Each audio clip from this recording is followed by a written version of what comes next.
સૌપ્રથમ વાત કરીએ રાજકોટની। રાજકોટ મહાનગરપાલિકાના લોક દરબારમાં ભાજપના નેતાઓનો પરસેવો છૂટ્યો। વોર્ડ નંબર 11માં યોજાયેલા લોક દરબારમાં પ્રાથમિક સુવિધાઓને લઈ રહેવાસીઓએ મેયર સહિત પદાધિકારીઓ તેમજ અધિકારીઓનો ઉધડો લીધો। તો ગંદકી અંગેના સવાલ ઉઠાવતા સ્ટેન્ડિંગ કમિટીના ચેરમેન અને નૈનાબા વચ્ચે શાબ્દિક બોલાચાલી થઈ। નૈનાબાએ જયમીન ઠાકરને રોકડું પરખાવ્યું। તેમણે કહ્યું કે લોક દરબારમાં મેયરને જવાબ આપવાનો હોય છે, પરંતુ ચેરમેન જવાબ આપે છે। નૈનાબાના સવાલથી જયમીન ઠાકર અકળાયા અને તેમણે કહ્યું કે લોક દરબારમાં લોકોના પ્રશ્નોનું નિરાકરણ કરવા બેઠા છીએ, નહીં કે રાજકારણ કરવા। આપણે લોક દરબાર કરો એ આપની પ્રાથમિક ફરજ છે, કારણ કે પ્રી મોન્સૂન કામગીરીના નામે આપણે નિંદો કરી છે। આપ ઘણા વર્ષો થઈ ગયા રહો છો એટલે આપને ખ્યાલ છે કે કેટલું પાણીનો ખરાબ થાય છે, એના લીધે કેટલા રોડ રસ્તાઓ ખરાબ થાય છે, કેટલા મોટા ખાડા પડ્યા છે અને ગંદકી પણ કેટલી થાય છે। આપને ખ્યાલ છે બહુચર સર્કલની આજુબાજુ કેટલા હેકર્સ આવેલા છે અને બાજુમાં પણ ત્યાં અતિશય ત્રાસ છે। ટ્રાફિકનો પણ એટલો છે ને ગંદકીનો પણ એટલો છે। હેકર્સમાં એટલી બધી ગંદકી થાય છે, એના લીધે માખી મચ્છરનો આટલો ઉપદ્રવ થાય છે। તો હોકિંગના નામે આપણે કામગીરી જીરો કરી છે અને હજી ટ્રાફિકની સમસ્યા પણ એટલી છે। મન પડે ત્યાં રિક્ષાવાળા પાર કરી દે છે, તો શું આજુબાજુ ટેક્સીવાળા ટ્રાફિક સાહેબ મારી રજૂઆત છે, આપ સાંભળી લો। હું તમને કહીશ ટ્રાફિકનો પ્રશ્ન છે, રાજકોટ પોલીસનો છે।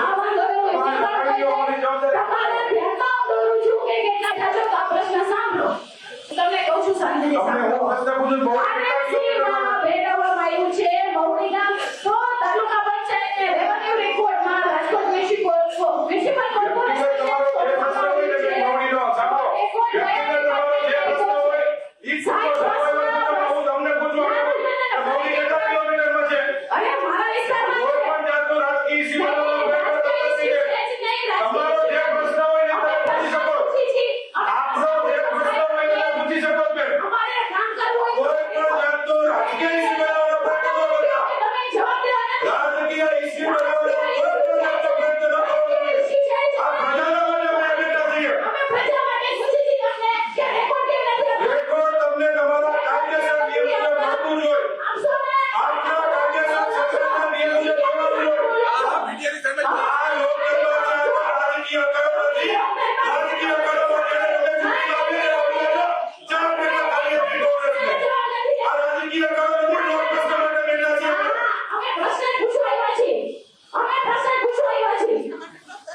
મ્યુનિસિપલ કોર્પોરેશન આખી ટીમ આવવાની હતી, પણ આપણે જોઈ અમે જ્યારે રજૂઆત કરી, અમારી પહેલા પણ ઘણા લોકોએ રજૂઆત કરી।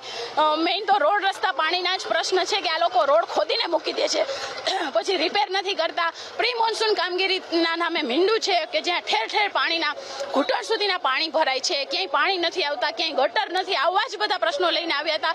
અમે પણ રજૂઆત કરી કે પ્રી મોન્સૂનના કામગીરી તમે ઝીરો કરી છે, ક્યાંય ફોગિંગ નથી થતું, ઠેર ઠેર કચરાના ઢેર છે, હેકર ઝોન છે, ત્યાં કચરા પેટીઓ મૂકવામાં નથી આવતી, એના લીધે ગંદકી વધે છે, રોડ રસ્તાઓ એના લીધે બ્લોક થાય છે, ગટરો બ્લોક થાય છે।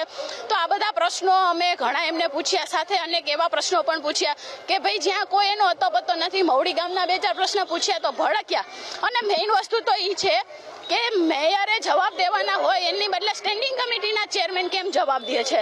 શું મેયરનું કોઈ અસ્તિત્વ નથી? મેયર શું અજાણ છે? ત્યાર સુધી સ્ટેન્ડિંગ કમિટીના ચેરમેન જ જવાબ દઈ રહ્યા હતા। બેન પોલિટિકલ વાત કરતા હતા।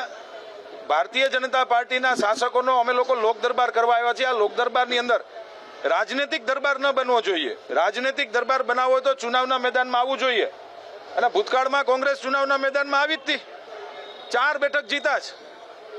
રાજકોટની પ્રજાએ મહાનગરપાલિકામાં 4 કોર્પોરેટરને ખાલી પ્રજાએ મત આપ્યા છે। એટલે અમે લોકો બહુ ક્લિયર છીએ કે પ્રજાના માટે જ્યારે લોક દરબાર હોય ત્યારે રાજનૈતિક વાત ન કરવી જોઈએ।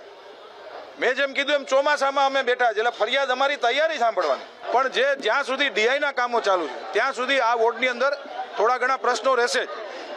જ્યારે ડીઆઈનું કામ પૂરું થઈ જશે ડિસેમ્બર સુધીમાં, વોર્ડ નંબર 11માં ડીઆઈના કામો અમે લોકો પૂર્ણ કરવા જઈ રહ્યા છીએ અને પછી રોડનું સેટઅપ થશે। રોડ રસ્તાનું લેવલ નથી એટલે વરસાદી પાણી ભરાય છે। અનેક વખત રજૂઆત કરી, ત્યાં વસાવા સાહેબ 2-3 વખત આવીને જોઈ ગયા, પણ હજી કોઈ નિકાલ થયો નથી. આમાં રજૂઆત કરી છે, પણ હવે એ નિકાલ થાય અને પ્રશ્ન હાથમાં લે ત્યારે વાત કહેવાય કે થયો. આ 2 વર્ષથી સમસ્યા છે. 2-3 વખત કરી, દર વર્ષે કરી છે. ચોમાસું આવે એટલે એ જ પોઝિશન, કારણ કે એમાં લેવલ જ નથી કરી શકતા. 15 દિવસ પહેલા નાના માવા રોડ ઉપર જે શોટ લાગવાની જે ઘટના ઘટી એ મારી દીકરી હતી. રાજકોટના દરેક રાજમાર્ગ ઉપર ડિવાઈડર ઊંચા છે, તો નાના માવા રોડ ઉપર જ ડિવાઈડર કેમ નીચા છે? જો એ ડિવાઈડર ઊંચા હોત તો કદાચ આ ઘટનાનો ભોગ ન બનત. એટલે મેં અટાણે લોક દરબારમાં રજૂઆત કરી છે કે ટૂંક સમયમાં તંત્ર આજે લોક દરબાર યોજ્યો છે તો અમને ખાતરી આપે કે નાના માવા રોડના ડિવાઈડર ઊંચા જે બીજા રાજમાર્ગો ઉપર છે એટલે હાઇટમાં ક્યારે લેવામાં આવશે. એટલે અટાણે અમને ખાતરી આપી છે ટૂંક સમયમાં અમે નાના માવા રોડના ડિવાઈડર ઊંચા લઈશું અને ભવિષ્યમાં આવી કોઈ ઘટના ન ઘટે એવી ખાતરી આપી છે. રજૂઆત એ જ છે પાણી બાબતની, ગટરની અને સ્ટ્રીટ લાઇટની. આની પહેલા 3 રજૂઆત કરેલી છે. હવે વારંવાર રજૂઆત કર્યા છતાં કાંઈ કોઈ ઉકેલ આવતો નથી, જેથી કરીને રોડ ઉપર ખાડા પડેલા છે કે જ્યારે અમે RMC ને ફોન કરીએ ત્યારે માટીનું ટ્રેક્ટર લઈને આવે, એ માટીનું ટ્રેક્ટર રોડ ઉપર નાખે છે, તો એ રસ્તો કેવો થઈ જાય? અમારે આ સમસ્યા છે સાહેબ 10 વર્ષથી. રજૂઆતમાં સમજી લ્યો ને 300 વખત રજૂઆત કરી છે. મારી રજૂઆત તો એ છે કે આ બધાને આ કાન આપને બધાને આપ્યા છે. રોડમાં બધા અધિકારીઓ ફરતા નથી, એને ખબર જ છે કે આવડા ખાડા પડ્યા છે, પાણી ભરાણા છે. અમારે રોડ, રસ્તા, પાણીની બધી સુવિધા છે જ નહીં અહીંયા, બરાબર. પણ હું આજે માનનીય મુખ્યમંત્રીને એટલું કહેવા માંગુ છું કે આ ભ્રષ્ટાચારીઓ બાબુને છે ને ઘર ભેગા કરો તમે, કારણ કે આ 1 મહિનામાં રોડ તૂટી જાય. આપણા સરકાર આ પબ્લિકના પૈસાનું પાણી કરી નાખે છે. મહિનાથીમાં રોડ તૂટી જાય, આ લાંછન રૂપ છે. આ 10 વર્ષથી હાલાકી ભોગવવાની છે સમસ્યા. બસ આ જ રોડ બની ગયો મહિનાથી તૂટી જાય.